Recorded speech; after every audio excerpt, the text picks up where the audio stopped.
تعالوا النهارده نعمل كفته كده بالعيش البايت. اول حاجه عندي ربع كيلو لحمه مفرومه، عندي هنا رغيف بايت هبدا كده اقطعه.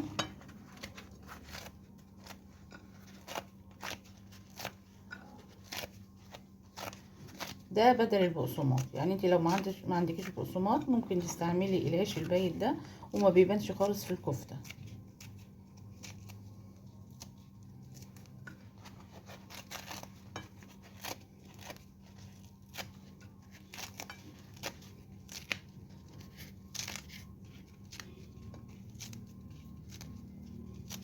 تبداي تقطعي حتت صغيره كده.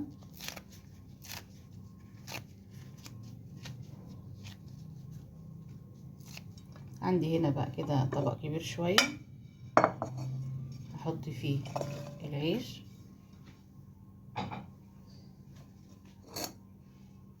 هحط عليه بقى ميه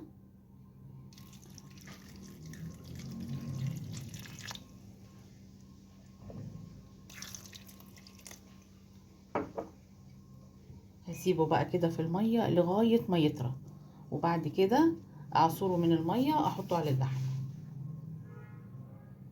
بقى هنا الرغيف زي ما انتم شايفين كده انا بليته، وعندي هنا بصلايه قطعتها حتت هضربها كده في الخلاط مع العيش، وبعدين اصفيهم واحطهم على الكفته بتاعتي. عندي بقى هنا الكفته، احط بقى البصل بالعيش اللي انا ضربته في الكبه او في الخلاط، وصفيت الميه خالص اهي، صفيتها بالمصفى.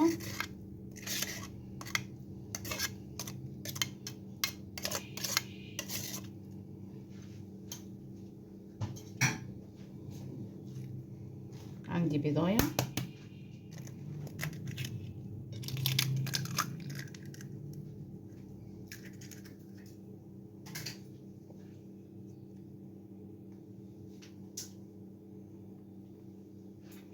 عندي هنا البهارات، عندي هنا السبع بهارات، احط كده شويه، معلقه فلفل اسود، معلقه ملح، وابدا كده. ممكن ترجعيها تاني في الكبه، او ممكن تعمليها بقى على ايديك.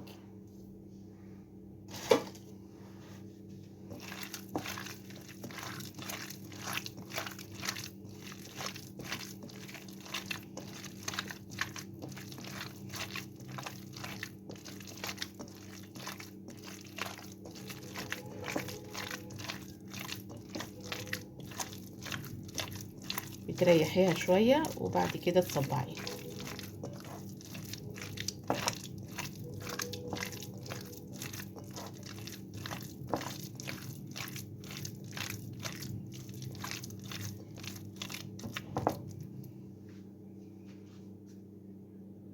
بقى كده نعمل الكفته بتاعتنا.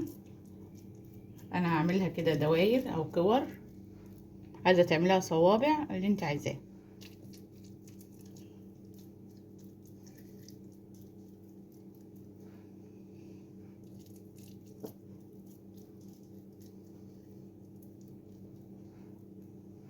الربع كيلو بياخد رغيفين صغيرين، بتبليهم وبعدين تصفي الميه وتحطيهم على البصله في الكبه او في الخلاط، وبرده ترجعي تصفي تاني وتحطيهم بقى على اللحمه بتاعتك.